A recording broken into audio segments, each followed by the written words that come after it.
आगे बढ़ेंगे, खबर शामिल कर लेंगे टोबा टेक्सिंग से। मियां जहांजेब की रिपोर्ट के मुताबिक जहां पर हनी ट्रैप गैंग में एक बड़ी पेशरफ्त हुई है।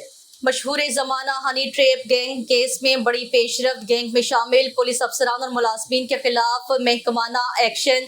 हनी ट्रैप गैंग में शामिल 5 पुलिस मुलाजमीन को नौकरी से फारिग कर दिया गया।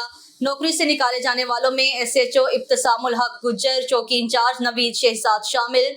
निकालने जाने वालों में gunman constable Yahya, constable Shahzad और सिक्योरिटी ऑफिसर वकार शाह भी शामिल।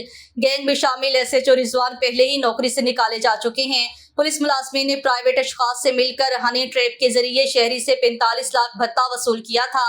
भत्ता वसूल करने पर 6 मुलाजमीन समेत 11 अफराद के खिलाफ मुकदमा भी दर्ज है। मुकदमे में इकरा बीबी इश्तिहारी, नवाज नाजू सहाफी, नैयर अब्बास, जवेद और सनाउल्लाह भी शामिल हैं। पुलिस मुलाजमीन को नौकरी से निकाले जाने के ऑर्डर MB न्यूज को मौसूल हो गए हैं।